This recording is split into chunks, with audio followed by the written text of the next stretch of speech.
વર્ણિવેશરમણીયદર્શનम् મંદહાસરુચિરા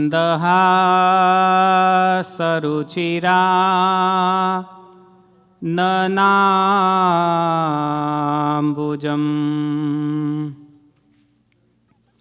પૂજિતં સુરનરોત્તમૈર્મુદા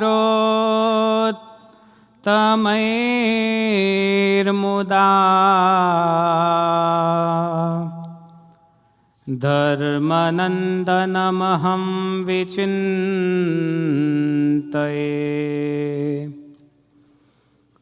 ઓમ અવતારિણે શ્રી સ્વામિનારાયણાય નમો નમઃ.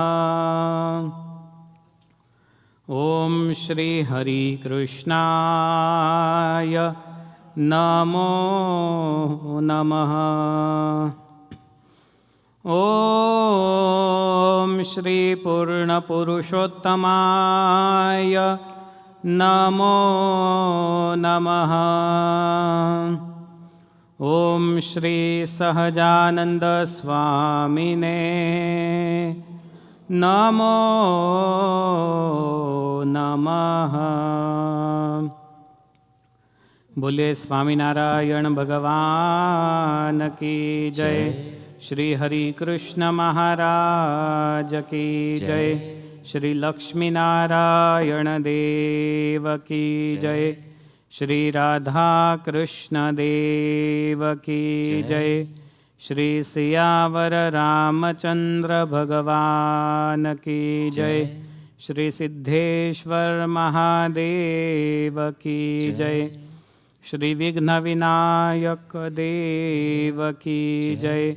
શ્રી કષ્ટભંજન દેવ કી જય.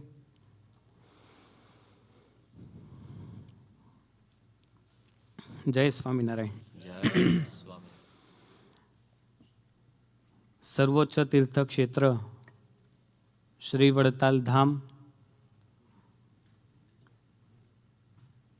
સંકલ્પ સિદ્ધ શ્રી હરિકૃષ્ણ મહારાજ, લક્ષ્મીનારાયણ દેવ, રાધાકૃષ્ણ દેવ, સીતારામજી, સિદ્ધેશ્વર મહાદેવ, વિઘ્ન વિનાયક દેવ, કષ્ટભંજન દેવ આદિ ભગવત સ્વરૂપોને ચરણોમાં સૌથી પહેલાં નતમસ્તક થઈને વંદન કરીએ.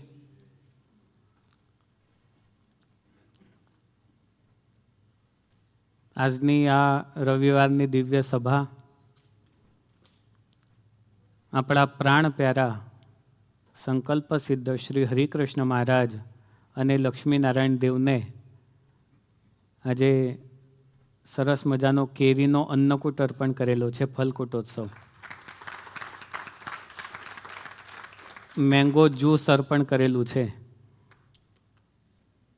મહારાજ આજે કયા વેશ ધારણ કર્યો છે? મહારાજે નીલકંઠ વર્ણી વેશ.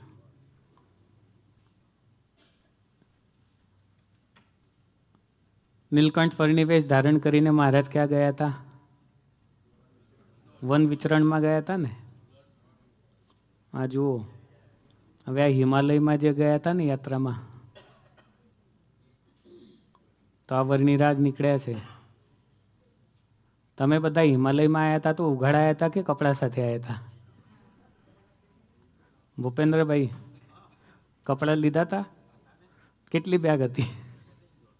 3-4 બેગ હતી. તો વર્ણિરાજે કેટલી બેગ લીધી હશે? જયંતિ દાદા, કઈ ગાડી લીધી હતી સાથે? પગપાળા. તમે બધા બૂટ કેટલા લીધા હતા?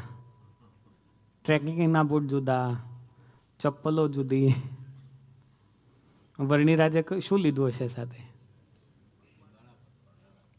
જે રીતે વર્ણિરાજ વન વિચરણ કરવા ગયા હતા એવા જ આબેહૂબ દર્શન આજે પેલેટાઇન વડતાલ ધામ મંદિરમાં થાય છે. એક વખત આપણા મુક્ત પ્રકાશ સ્વામી એમને તાળીઓથી વધાવીએ. આ બેહૂબ મહારાજ વન વિચરણ કરવા નીકળ્યા હોય એવા દર્શનનો લાભ આજે આપણને પ્રાપ્ત થયો. તો આપ સૌ ઉપસ્થિત હરિભક્તો, ખાસ આજે કીર્તન ભક્તિમાં જેઓ જોડાયા હતા એવા વિનોદભાઈ, આજના સૌ યજમાનો, સૌને જય સ્વામિનારાયણ. જય સ્વામિનારાયણ. વંદુની કથા આપણે શ્રવણ કરીએ છીએ દરરોજ. કયું પદ ચાલે છે? ત્રીજું પદ ચાલે છે. આ વંદુની કથા છે ને પૂરી થાય એમ નથી.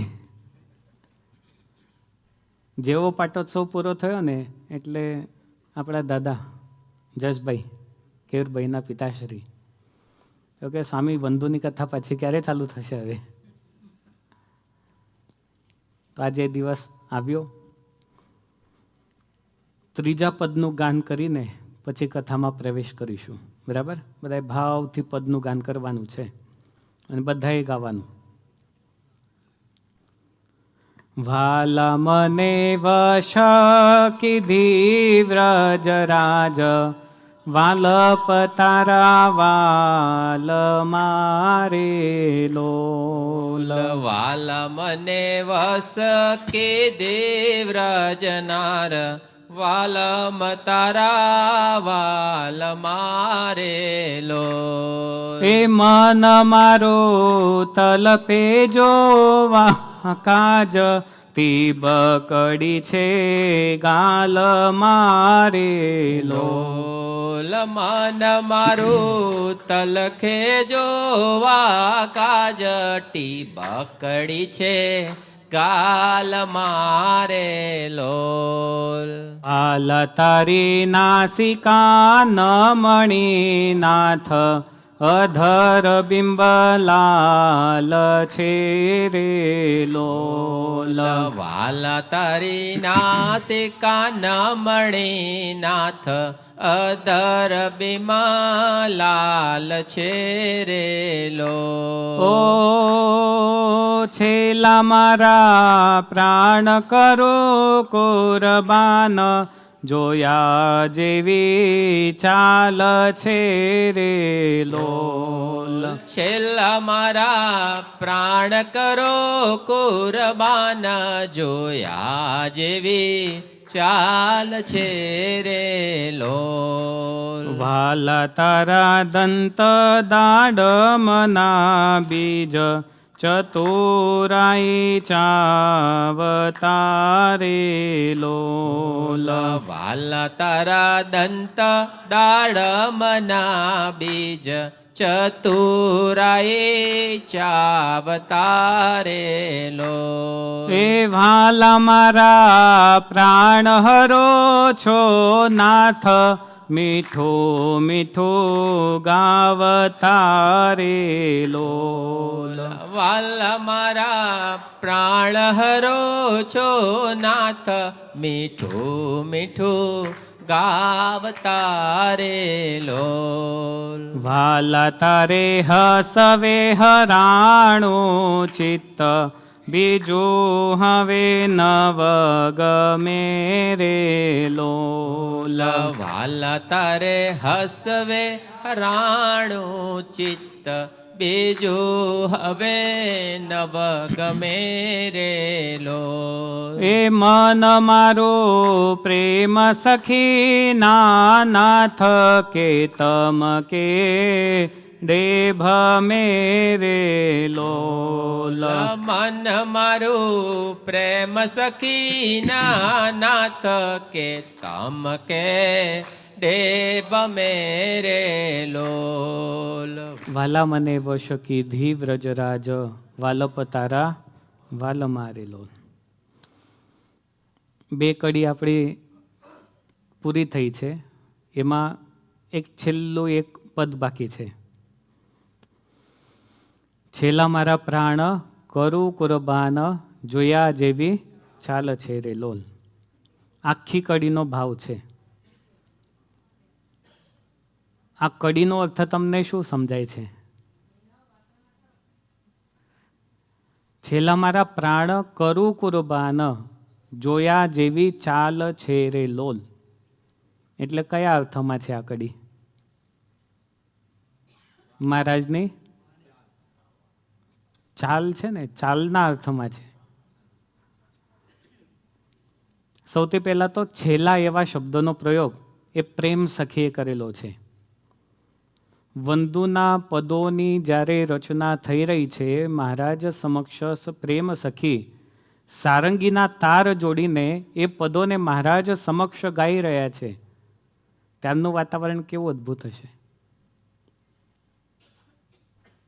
ગરબી પદનું લોલવાળું એક પદ સાંભળીને મહારાજે આજ્ઞા કરતા પ્રેમ સખિયા પદો ગાયા. એ લીમડો હોય એની ઘટાદાર છાયાની નીચે મહારાજ વિરાજમાન હોય, સામે પ્રેમ સખી ઇત્યાદિક સંતો બેઠા હોય, હરિભક્તો બેઠા હોય, સ્ત્રી ભક્તો બેઠા હોય, વાતાવરણ એકદમ સૌમ્ય હોય અને પરમાત્માની હાજરીથી સંગીતના તાલની સાથે આ વાતાવરણમાં દિવ્યતા પ્રેરાઈ હોય. પ્રેમ સખીનું મન તન એ સંપૂર્ણતયા મહારાજની મૂર્તિમાં એકાકાર થયું હોય અને ત્યારે જ હૃદયમાંથી આવા શબ્દોનો આવિર્ભાવ થાય. માણસ જ્યારે જ્યારે જેવી અવસ્થામાં જેવા જેવા ભાવમાં હોય છે, તેવા તેવા શબ્દો એના હૃદયમાંથી નીકળતા હોય. બહુ ખુશ હોય ને તો કોઈને મદદ કરવાની વાત થાય. એ ખુશીનો સ્વભાવ અને ખુશીનો માહોલ એની અંદર ક્યારે પણ ક્રોધમાં ઉચ્ચારાય એવા શબ્દો નીકળે ખરા? અને અતિશય ક્રોધમાં હોય ત્યારે ખુશીના માહોલમાં આવે એવા શબ્દો નીકળે ખરા? તો પ્રેમ સખીના હૃદયમાં પ્રેમ એ પ્રગટ થયેલો હોય અને એટલે કે છેલ્લા, હે મારા પ્રિયતમ, હે મારા વાલા, હે મારા સ્વામી, હે મારા લાડકા, હું તમને મારા પ્રાણ કુરબાન કરું છું. પણ શેના માટે? તમારી ચાલ જોઈને મારા પ્રાણ તમને કુરબાન કરેલા છે. પ્રેમ સખીનું હૃદય અને પ્રેમ સખી એ પોતાના પ્રિયતમની ચાલમાં એવા મોહી ગયા કે કદાચ પોતાના પ્રાણનું સમર્પણ કરવું પડે તો પણ એ તૈયાર છે. એવી રીતે ભગવાનની ચાલમાં શું ગજબની શક્તિ હશે? પ્રાણ કુરબાન કરવાની વાત થઈ. પ્રશ્ન ઉત્પન્ન થાય કે જો પ્રેમ સખી પ્રાણ કુરબાન કરવાની વાત કરે છે તો શું અત્યાર સુધી પ્રાણ કુરબાન કર્યા નથી? આગળના પદોમાં આવા ભાવ ઘણા બધા આવી ગયા છે. તો આ કડીનો ભાવ એવું બતાવે છે કે સંપૂર્ણ સમર્પણનો ભાવ આની અંદર દેખાય છે. અને સમર્પણ છે એટલા માટે જ ચાલની ભાવમાં આવી અભિવ્યક્તિ એ પ્રેમ સખી દર્શાવે છે. પ્રાણ એના સિવાય જીવન જ નથી. કદાચ હાથ હોય, પગ હોય, આંખો ના હોય કે બીજું કોઈ અવયવ ના હોય તો પણ ચાલી જાય, પણ પ્રાણ ના હોય તો ચાલે જ નહીં શરીર. એટલે પ્રાણનું મહત્વ એ ઘણું બધું છે. એક ઉપનિષદ છે, એની અંદર પ્રાણનું મહત્વ બતાવેલું છે. પ્રશ્નોપનિષદની અંદર એમાં 6 ઋષિઓએ પોતાના 6 ગુરુઓને 6 પ્રશ્ન પૂછ્યા, એટલે એનું નામ પડ્યું પ્રશ્નોપનિષદ. એમાં જે પહેલો પ્રશ્ન છે એમાં પૂછેલું છે, સુકેશાચ ભારદ્વાજ શૈબ્યશ્ચ સત્યકામ શૌર્યાયણી ચ ગાર્ગ્ય કૌશલ્યાશ્ચાશ્વલાયન. એનો અર્થ શું થાય કે આ બધા ઋષિઓ એમાંથી સુકેશા નામના ઋષિ પોતાના ગુરુ ભારદ્વાજ મુનિને પૂછે છે કે માણસના શરીરમાં રહેલો પ્રાણ એનું મહત્ત્વ તમે અમને કહો. અને ત્યારે ગુરુએ એ વાત કરી કે માણસના શરીરમાં રહેલા અંગો, એમાં કયા કયા અંગો આવે? બોલતા જાઓ. હાથ, પગ, નાક, કાન, આંખ, બીજું શું શું આવે? મોઢું આવે, માથું આવે. શરીરના દરેક અંગો જે ઉપયોગી છે એવા દરેક અંગો, એ બધા અંગોના તદ્દત દેવતા જુદા જુદા છે. હવે દરેક અંગ એ પોતાનું મહત્ત્વ દર્શાવે છે. સૌથી પહેલાં આંખ કે જો હું ના હોઉં તો શરીર કોઈ કામનું નહીં. પણ તરત જ હાથ પગાવીને કે ભાઈ તું ના હોય તો અમે તો છીએ ને, અમારાથી તો ચાલે જ છે, અને ઘણા બધા ના હોય તો એ ચાલે છે. હાથ કે મારા સિવાય તો તમે કેમ ના જમવાના, એનું પણ વેલ્યુ કાંઈ નહીં. પગ કે તમે ચાલી જ ના શકો મારા સિવાય. અને પ્રાણ કશું બોલે નહીં. સૌથી છેલ્લે પ્રાણે ઉપર આવવાની શરૂઆત કરી હૃદયમાંથી. ઉત્ક્રામંતમ સ્થિતમ વાપી, એને ઉપર આવવાની શરૂઆત કરી. અને જેવો પ્રાણ ઉપર ગયો ને એટલે બધા અંગો હલવા લાગ્યા.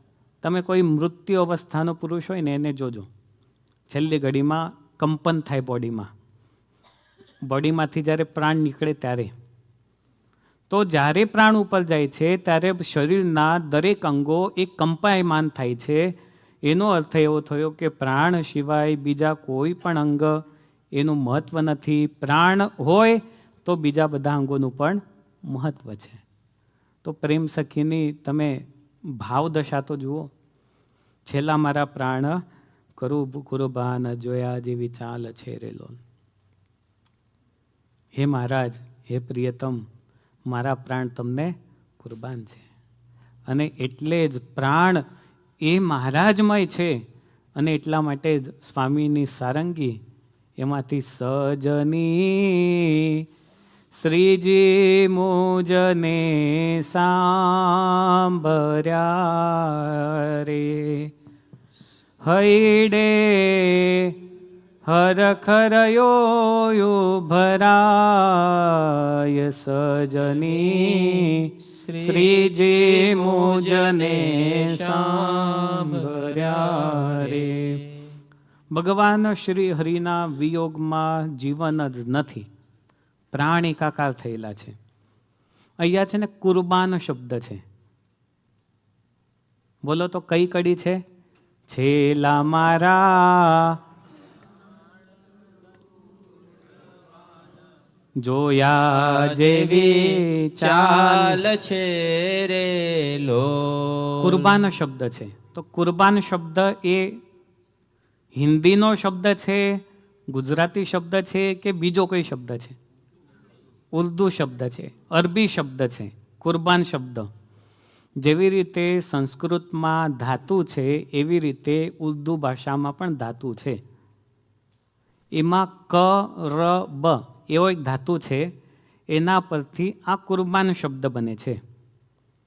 આ ધાતુનો અર્થ થાય નજીક જવું, સમીપ જવું, કોઈને નિકટ લેવા અથવા કોઈના નિકટને આપણે પામવું, એવો અર્થ થાય. આ ધાતુમાંથી 3 શબ્દ બને છે. એક કુર્બ, બીજો છે કુરબત અને ત્રીજો શબ્દ છે કુરબાન. આ અરબી ભાષાના શબ્દો, ઉર્દુ ભાષાના શબ્દો છે બધા. કુરબાન શબ્દ એટલે બલિદાન આપવું, એવો પણ એક અર્થ થાય. બલિદાન કોને કહેવાય?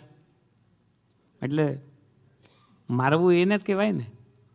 પણ એ સામાન્ય અર્થ ભલે થતો હોય, પરંતુ ભક્તિ સાહિત્યમાં કુરબાન શબ્દનો અર્થ એ બલિદાન માટે નથી, પરંતુ સંપૂર્ણ સમર્પણનો ભાવ છે, તન મન અને ધનથી. સમર્પણ એટલે શું? તો આપણે કહીએ કે હું તો ભગવાનને સમર્પિત થયેલો છું, પણ સમર્પિતનો ભાવ શું હોય? એની અંદર 3 વસ્તુ સમાઈ જાય. એક ત્યાગ. આ જે કુરબાન શબ્દ છે એમાં જુઓ તમે, આ તમને દેખાશે ત્યાગ, પ્રેમ અને પોતાપણાનો ત્યાગ. આ 3 ભાવને જે સમાવી લે એને સમર્પણ કહેવાય છે. અને એવું સમર્પણ જે છે એને કુરબાની કીધી છે. બીજો ભાવ જોઈએ તો કુરબાન શબ્દ એટલે શું? એક અહંકાર, બીજો સ્વાર્થ અને ત્રીજું સર્વસ્વને પ્રિયતમ ભગવાનના ચરણોમાં સમર્પિત કરવું, એવો અર્થ થાય.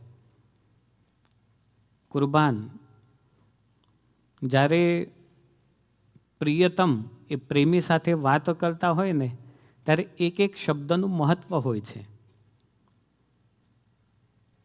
એક એક શબ્દ તોલાતા હોય, અને શબ્દનું મહત્વ એ જ સમજી શકે કે જે શબ્દને જાણતો હોય.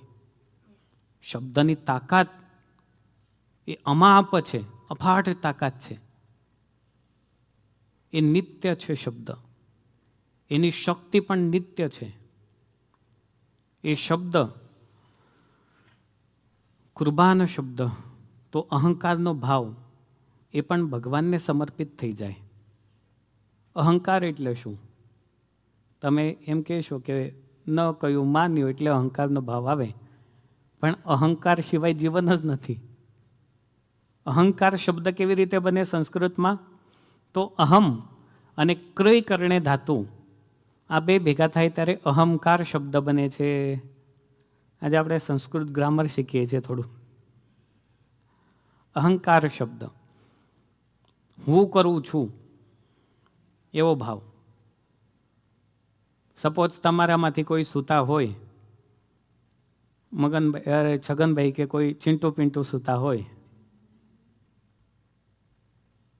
હવે બે ભાઈ છે, એ સૂતા છે. એમાંથી માં જો રામને બૂમ પાડે કે ચિંટુને બૂમ પાડે તો કોણ જાગે? જેનું નામ બોલ્યો એ જ જાગે ને. બીજો શું કામ નથી જાગતો? સૂતા તો બંને છે, પણ અહંકાર એવું એક તત્વ છે કે જે તરત જ પોકારે કે જો તારા નામનો સાથ પોકાર્યો છે એટલે તું જાગી જા. એના સિવાય જીવન જ નથી. પણ એની માત્રા જ્યારે જીવનમાં વધી જાય ત્યારે એને લિમિટમાં લાવવાની જરૂર પડતી હોય છે. હવે આ જે કડી છે, છેલ્લા મારા પ્રાણ કરું કુરબાન, જોયા જેવી ચાલ છે રે લોલ, આને સાહિત્યિક દ્રષ્ટિએ જોઈએ તો અહીંયા આલંકારિક ભાષા દેખાય છે.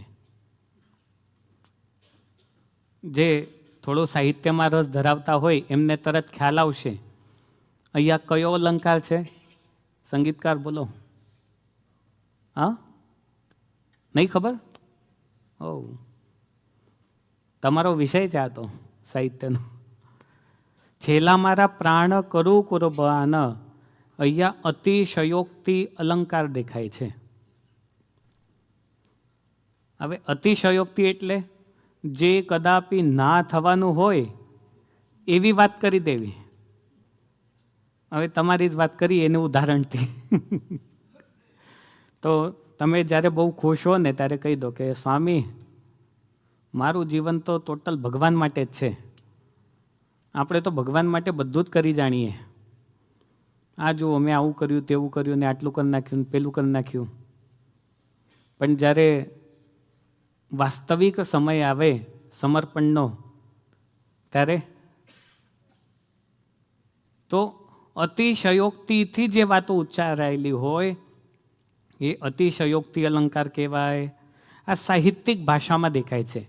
પણ પ્રેમ સખીએ અહીંયા એ સમયની, એટલે જ્યારે પદો ગવાતા હતા તે સમયની વિચારસરણી પ્રમાણે પ્રેમ સખીનું મન એ ભક્તિ રસથી પરિપૂર્ણ છે અને માધુર્ય રસથી પરિપૂર્ણ છે. અને એટલા માટે છેલ્લા મારા પ્રાણ કરું કુરબાન, જોયા જેવી ચાલ છે રેલો. પ્રશ્ન બીજો થાય કે પ્રાણની કુરબાની શા માટે? ભગવાનની ચાલ એટલી અદ્ભુત છે કે સહેજે સહેજે સહેજે બધું જ કુરબાન થઈ જાય ને, એટલી અદ્ભુત એ ભગવાનની ચાલ છે. એના પર કુળ, લજ્જા, કુટુંબ, પ્રાણ એ સર્વસ્વનો ત્યાગ થઈ જાય એવી એ ભગવાનની ચાલ છે. આપણા સંપ્રદાયમાં નંદ સંતોએ પદો રચ્યા છે. લગભગ પદો અને સંસ્કૃત ગ્રંથોને મિક્સ કરીએ તો મહારાજની ચાલ માટે જુદા જુદા 15 લક્ષણો અપાયેલા છે. કેટલા છે? 15 લક્ષણો. થોડા ઘણા આપણે જોઈએ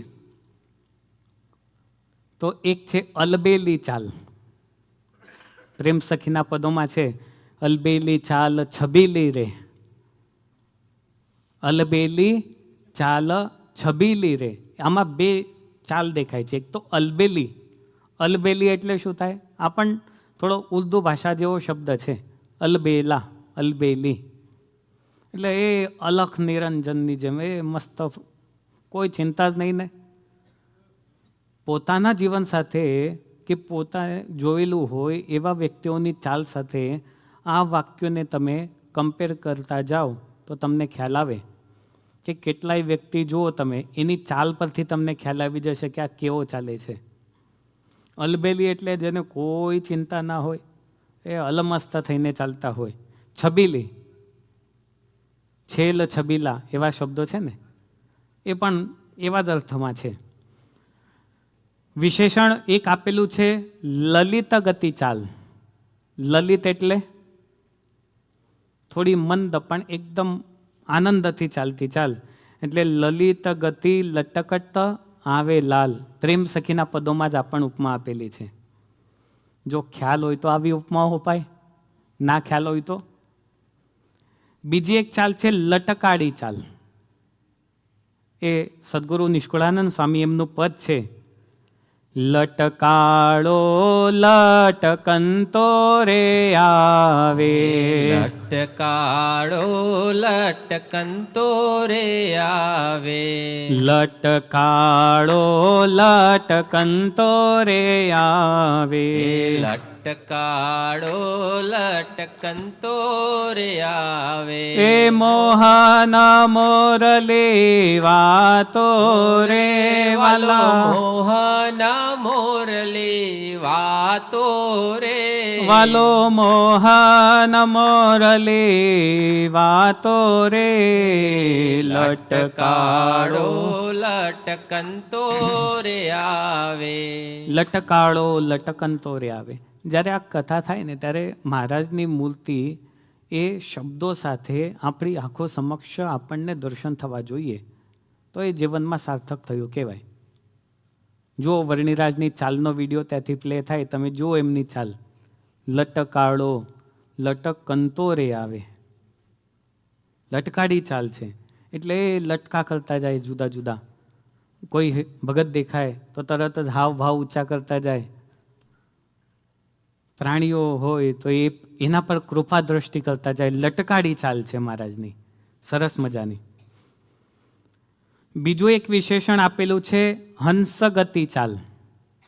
હંસને જોયો છે કોઈએ? કોને જોયા છે હંસને? બોલો તો, હાથ ઊંચો કરો તો.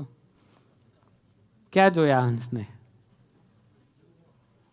એ બતક જોયા હશે તમે. ટીવીમાં નહીં, ઓરિજિનલી. હંસને જોવા હોય ને તો માનસરોવર જવું પડે. માનસરોવર કોણ ગયા છે આમાંથી? કૈલાસ માનસરોવર કોઈ નહીં. આ યાત્રાવાળા બધા કહે છે માનસરોવર લઈ જાઓ, પણ તમારી ઉંમર તો બધાને થઈ ગઈ. હવે શું બાપુ જુઓ, બાપુ આપણે જવાનું છે માનસરોવર બધાને. જલ્દી કરો. કોણ બોલ્યું? અચ્છા, હંસગતિ ચાલ. સદગુરુ બ્રહ્માનંદ સ્વામીનું પદ છે, એની અંદર હંસગતિ ચાલનો ઉલ્લેખ કરેલો છે. કાના તારો કંઠ કયામાં ન આવે રે. એ તો કૌસ્તુભ મણીને લજાવે. કાના તારો કંઠ કહ્યામાં આવે. શોભે કમરે રેટો સુધો સારો રે. શોભે કમરે રેટો સુધો સારો રે.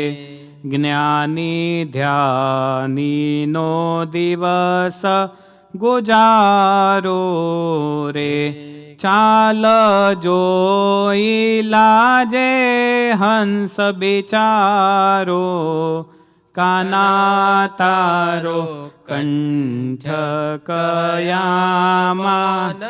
આવે રે. ચાલ જોઈ લાજે હંસ બિચારો. હંસની ચાલ તમે જુઓ ને તો સેજે સેજે તમારું મન ત્યાં ચોટી જાય એવી મસ્ત ચાલ હોય હંસની. એનું વર્ણન છે.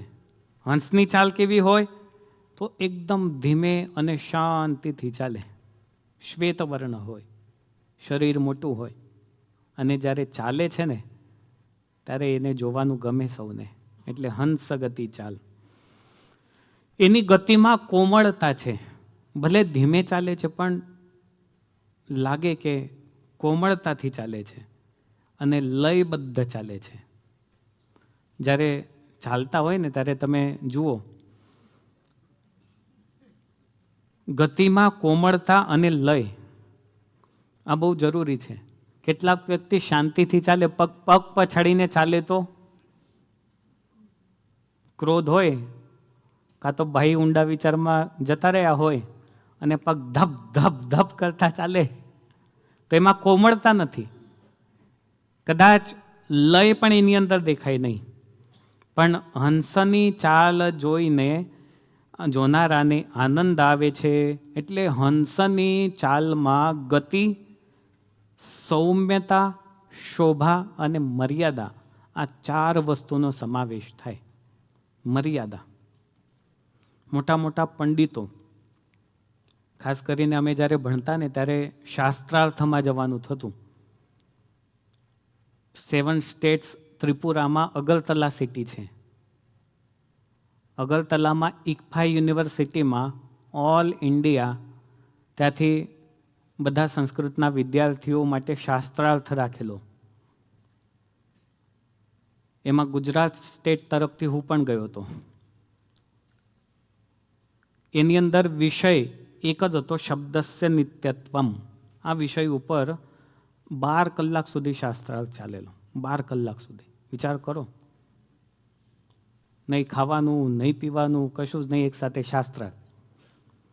એની અંદર એક વસ્તુનો સમાવેશ વધારે થાય. જે મોટા મોટા પંડિતો ભારતમાંથી આવે ને, વયસ્કર ને જ્ઞાની, ખાસ સાઉથથી વધારે હોય, એટલે એમના માટે એક શબ્દ વપરાય, હંસ ક્ષીર ન્યાય વિવેકિનઃ. એવો શબ્દ વપરાય અને દરેક વિદ્યાર્થી આ શબ્દ વાપરે.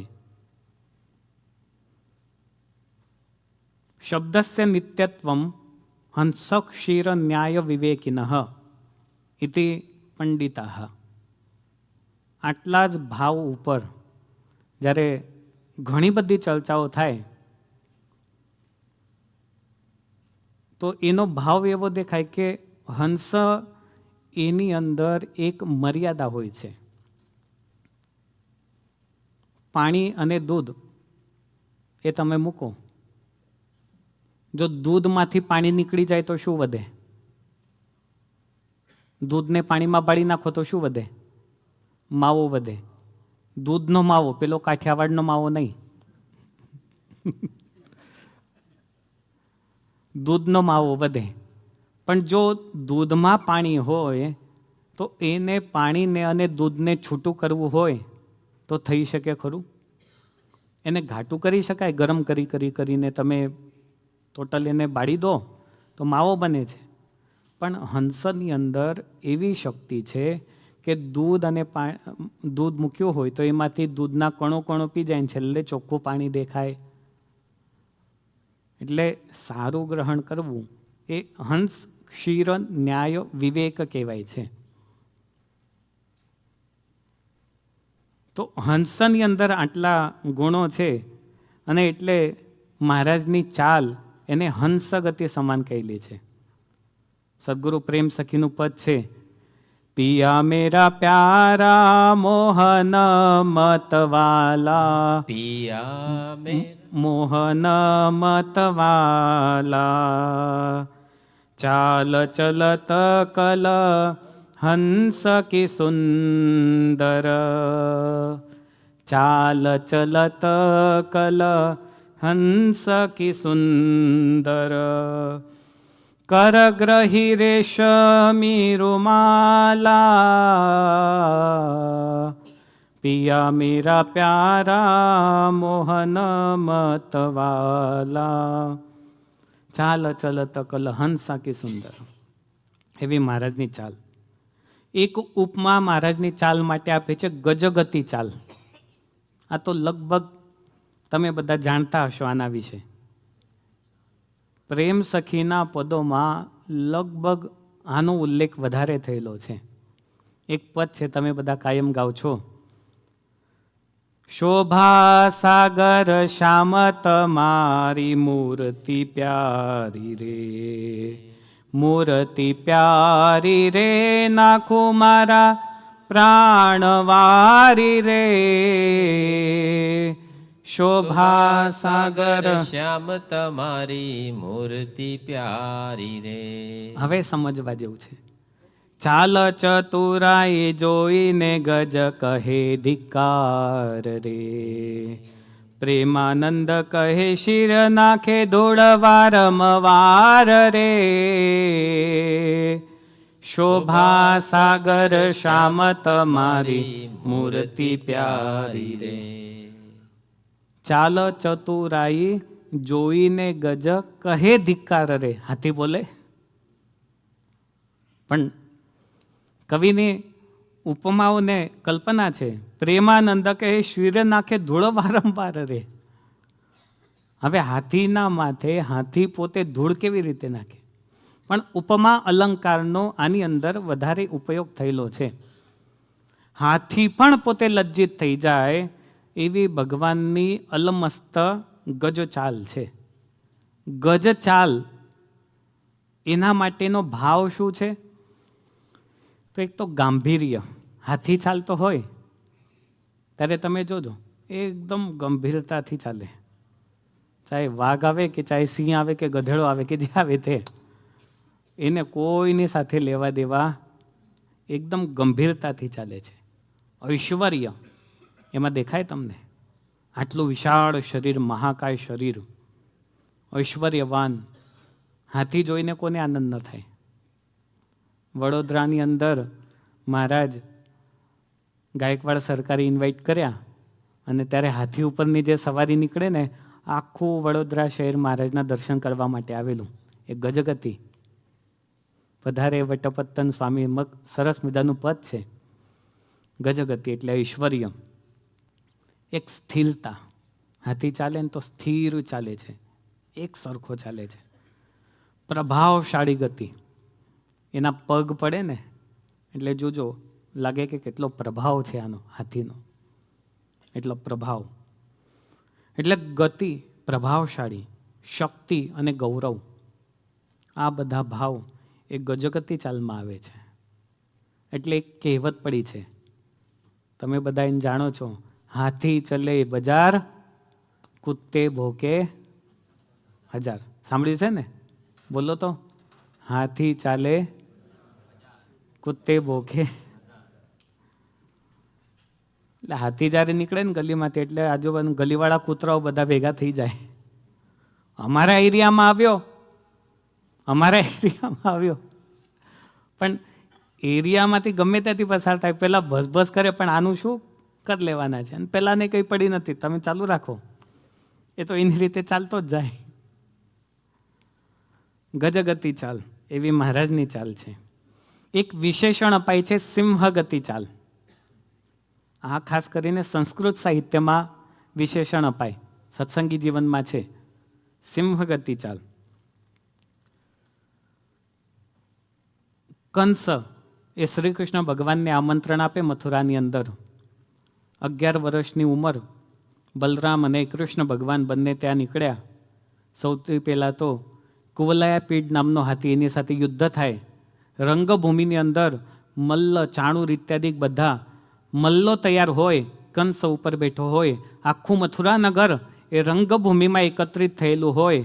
અને ત્યારે હાથીના દાંત એ બંને હાથમાં લઈને જોર જોરથી પગ પછાડતા પછાડતા જ્યારે કૃષ્ણ અને બલરામ એ રંગભૂમિમાં પ્રવેશ કરે ત્યારે જે ચાલ હોય એને સિંહગતિ ચાલ કહેવાય.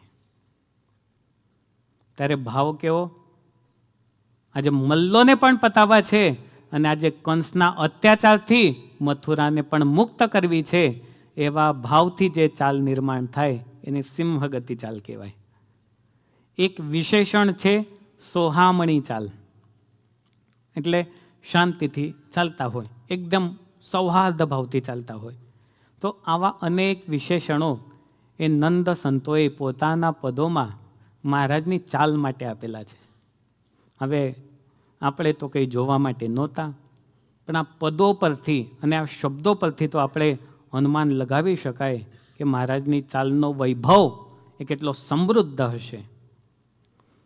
માણસની ચાલ જેવી હોય એના પરથી એના વ્યક્તિત્વની ઓળખાણ થાય છે. સંસ્કૃત સાહિત્યમાં કહ્યું કે ગતિ સૂચયતે ભાવમ, ચેષ્ટા સૂચયતે ગુણાન, આચાર સૂચયત વૃત્તિમ, મુખમ સૂચયતે મનઃ. ચાલવાની ગતિ એ ભાવને દર્શાવે છે. જો ક્રોધિત થઈને ચાલતો હોય ને તો જો સ્પીડમાં ચાલતો હશે એટલે તમે કહેશો ભાઈ કેમ આટલો બધો ગુસ્સામાં ક્યાં જાય છે, બોલો કે નહીં તમે આવું. જો બહુ ખુશ થઈને ચાલ, અરે ભાઈ આજે તો બહુ ખુશ દેખાય છે, શું થઈ ગયું તારા જીવનમાં આવું, એની ચાલ પરથી ખબર પડે. જો મન અતિશય ઉદ્વિગ્ન હોય અને ત્યારે જે ચાલતો હોય ને તરત ખબર પડે કે આ કેમ આટલું ઉદ્વિગ્ન મનવાળો થયો છે, કંઈ થયું લાગે છે આના ઘરમાં, બંને જણાને ઝઘડો થયો લાગે છે, કંઈક થયું હશે. તો ગતિ ચાલવાની એ મનના ભાવને દર્શાવે છે. ચેષ્ટા સૂચયતે ગુણાન, હાવ ભાવ ચેષ્ટા એ આપણા ગુણોને દર્શાવે છે. અતિ ચંચળ હોય, ન કરવાના અવાજો કરે, બોલવાનું ન હોય ત્યારે બોલે, ચાલવાનું ન હોય ત્યારે ચાલે, તો એ ચેષ્ટા એના ગુણોને દર્શાવે છે. આચાર સૂચયત વૃત્તિમ, એનો આચાર છે, એની વૃત્તિ કેવી છે એને દર્શાવે છે. અને મુખ એ મનને સૂચવે છે, મોઢાના હાવભાવ. તુલસીદાસજીની એક સરસ મજાની સાખી છે, જૈસે जिसके चाल है वैसा उसका भाव, मन का दर्पण देखिए जीवन का स्वभाव, तुलसी जीवन का स्वभाव, जैसी जिनकी चाल है वैसा उनका भाव, मन का दर्पण देखिए जीवन का स्वभाव. બલી મહારાજના યજ્ઞમાં ભાગવતમાં વાત આવે છે, તમે સાંભળી છે. બલી મહારાજના યજ્ઞમાં વામન ભગવાને અવતાર ધારણ કર્યો ત્યારે કેવું સ્વરૂપ છે? બાળબટુક સ્વરૂપ છે. હાથમાં છત્ર છે, હાથમાં કમંડળું છે. આવ્યા, તમે ઘણી વખત કથા સાંભળી છે એટલે શોર્ટમાં કહું. નગર પાસે દ્વારપાલેને કહ્યું કે રાજાને કહો કે એક ભિક્ષા માગવા માટે એક બ્રાહ્મણ બાળક આવેલો છે. રાજા બહાર આવ્યા એમની પત્ની સાથે, વિંધ્યાવલી એમની પત્નીનું નામ. સ્વાગત કર્યું, પૂછ્યું કે તમને શું આપું. જ્યારે સ્વાગત કરીને અંદર લઈ ગયા ત્યારે બલી મહારાજ એ અસુર કુળમાં જન્મેલા, એમના ગુરુ કોણ હતા? શુક્રાચાર્ય. શુક્રાચાર્યજીને તો જોઈને ખબર પડી ગઈ કે આ તો કંઈક આજે અણધાર્યું ઘટવાનું, આની ચાલમાં કંઈક ગજબ છે, જુદું જ છે. એટલે બલીએ પૂછ્યું કે શું મહારાજ આપું? તો કે મને જ કાંઈ જોતું નથી, હું તો સંતોષી છું બ્રાહ્મણ. શુક્રાચાર્યજી બલીને કે બલી આમાંય હું તારો ગુરુ છું ને, તું સાંભળી લે, તું આની વાતોમાં આવતો નહીં. હા તને ક્યાં કુંધો ભેરવી દેશે આજે. એની ચાલ, એનું બોલવું અને એનું સંતોષપણું એ કદાપી મેચ થતું નથી. અને છતાં પણ બલી મહારાજે 3 ડગલા વરદાનનું કીધું અને વામન ભગવાન એમને વિશાળ સ્વરૂપ ધારણ કર્યું અને આખું બ્રહ્માંડ એમને પોતે લઈ લીધું છે. ધરતી, આકાશ બધું જ પોતે લઈ લીધું. તો ચાલ પરથી ખબર પડે. સામુદ્રિક શાસ્ત્રની અંદર સામાન્ય વ્યક્તિની ચાલના લક્ષણો બતાવેલા છે. હવે એની સાથે મહારાજની ચાલને સુસંગત કરીએ. ભગવાન સ્વામિનારાયણ ભગવાન છે. સામુદ્રિક શાસ્ત્રની અંદર વ્યક્તિના શરીરના લક્ષણો અવયવો અનુસાર જુદા જુદા બતાવેલા છે. ઉપરના જે લક્ષણો કયા એ બધા જ સામુદ્રિક શાસ્ત્રમાં આવે છે, એને આપણે જોઈએ. શાર્દૂલ હંસ સમદદ વિપગોપતિ નામ તુલ્યા ભવંતિ ગતિભિશિખિનામ ચ ભૂપાહ એષામ ચ શબ્દરહિતમ સ્થિમિતમ ચ યાતમ તેપીશ્વરા દ્રુતપતિગ્રતા દરિદ્રાહ. એ સામુદ્રિક શાસ્ત્રમાં એવું કહ્યું કે જે વ્યક્તિ એની ચાલ, એનું ગમન, એની ગતિલક્ષણ નામનો એક વિભાગ છે, એમાં કહ્યું છે કે વાઘ, સાંભળજો, વાઘ, સિંહ, હંસ, હાથી, બળદ અને મોર સમાન છે એવા મનુષ્ય સૌના દિલનો રાજા બને છે. જેમનું ગમન શબ્દરહિત, નિશ્ચલ હોય એવા વ્યક્તિ સામર્થ્યવાન બને છે. આ બધા જ લક્ષણો મહારાજમાં ચાલમાં છે. અને જે વ્યક્તિ અતિશય ચંચળતાથી એક દ્રષ્ટિ ન રાખતા ચારે બાજુ જોતો જોતો ચાલે, એને આળસી અને દરિદ્રી કહેલો છે. એ લક્ષણ સામુદ્રિક શાસ્ત્રમાં છે. તો ભગવાન શ્રી હરિની ચાલ એ અતિશય ન્યારી છે. અને એટલે મંજુકેશાનંદ સ્વામી ગાય, તારી મૂર્તિ લાગે છે મને પ્યારી રે શ્રી ઘનશ્યામ હરી. તારી મૂર્તિ લાગે છે મને પ્યારી રે શ્રી ઘનશ્યામ હરી. એ રૂડી ચાલ જગતથી ન્યારી રે શ્રી ઘનશ્યામ હરી. હે રૂડી ચાલ જગતથી ન્યારી રે શ્રી ઘનશ્યામ હરી. રૂડી ચાલ જગતથી ન્યારી રે શ્રી ઘનશ્યામ. અહીંયા કોઈ ઉપમા નથી આપી, પણ સ્વામીએ શું કહ્યું? એ ચાલ જગતથી ન્યારી છે. મહારાજની ચાલના દર્શન કરીને કૃષ્ણાનંદ સ્વામી એમને સ્વરૂપનો નિશ્ચય થયેલો ને એમને દીક્ષા લીધેલી છે. સંપ્રદાયમાં પ્રસંગ છે. આપણા સ્વામિનારાયણ સંપ્રદાયમાં 3 કૃષ્ણાનંદ સ્વામી થયા. આમ તો હરિચરિત્રામૃત સાગર પ્રમાણે જોઈએ તો ઘણા બધા કૃષ્ણાનંદ સ્વામી છે, પણ સદગુરુ મંજુકેશાનંદ સ્વામીએ નંદમાળા નામનો ગ્રંથ લખ્યો, એમાં 3 કૃષ્ણાનંદ સ્વામીનો ઉલ્લેખ કરેલો છે. કયા કયા છે? કૃષ્ણાનંદ મોટા સમાધિવાન, અહો નિશ રાખે અંતર ધ્યાન, કૃષ્ણાનંદ બીજા ગુરુ થઈ ફરે, કૃષ્ણાનંદ ત્રીજા વાતું કરે. કૃષ્ણાનંદ સ્વામી જે મોટા છે એ સમાધિવાન છે. મોટા કૃષ્ણાનંદ સ્વામી એ સમાધિવાન છે અને હંમેશા ભગવાનના ધ્યાનમાં તત્પર રહેનારા છે. તો આ જે મોટા કૃષ્ણાનંદ સ્વામી છે એ મહારાજની ચાલના દર્શન કરીને પછી એમને દીક્ષા લીધેલી અને સંત થયેલા છે.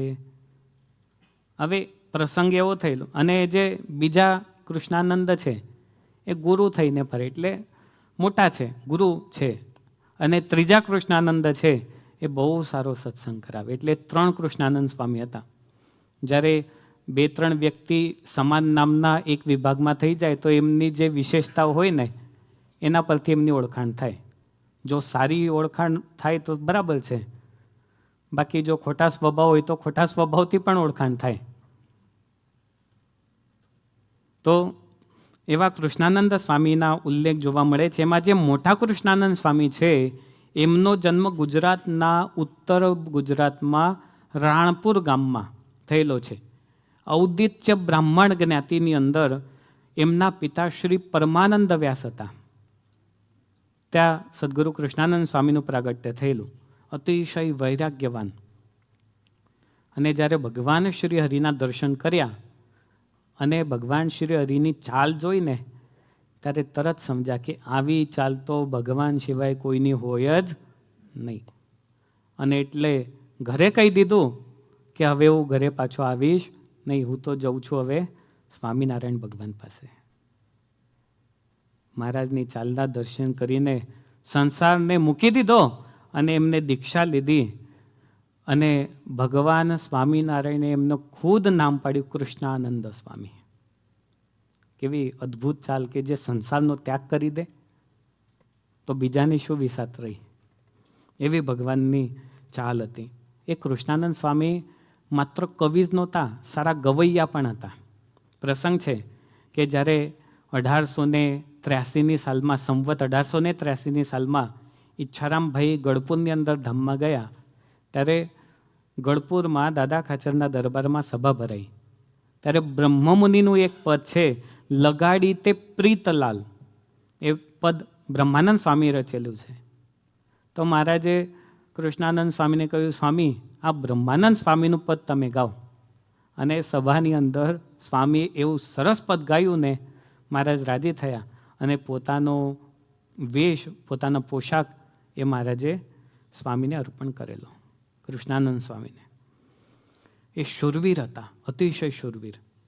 ગઢપુરમાં એક વખત સભા ભરાઈને બેઠી હશે અને એની અંદર મહારાજે બધા સંતો હરિભક્તોની વચ્ચે કહ્યું કે ધ્યાન કરવું એ અતિશય શ્રેષ્ઠ છે.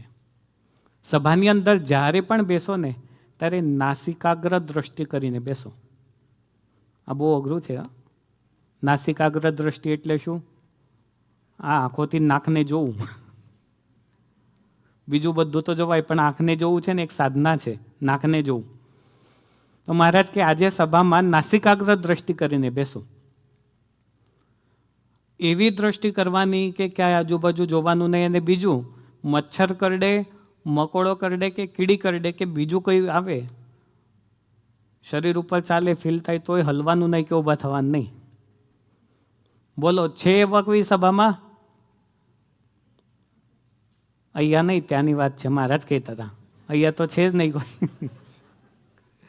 તો કૃષ્ણાનંદ સ્વામી એ સભામાં ઊભા થયા અને કહે છે, મહારાજ હું એવી તમારી આજ્ઞા પ્રમાણે બેસી શકું છું. એવા શૂરવીર સંત હતા. બધું શક્ય છે પણ એક સરખું બેસવું ને બહુ અઘરું છે. ક્યાં કેવી રીતે બસાય એનો વિવેક મહારાજે કીધો કે સભામાં બેસીએ ત્યારે પગ ઉપર પગ ચડાવીને નહીં બેસવાનું, મહારાજે કહ્યું. હવે પગ ઉપર પગ ચડાવવાનો વારો તો ગયો, પણ સભામાં બેઠા હોય ત્યારે પગ લાંબા કરીને નહીં બેસવાનું. એક વિવેક હોય છે. એ કૃષ્ણાનંદ સ્વામીએ જેમ આપણે વંદુના પદો પ્રેમ સખી લખેલા છે ને, એમ કૃષ્ણાનંદ સ્વામીએ પણ મૂર્તિના પદો લખ્યા છે.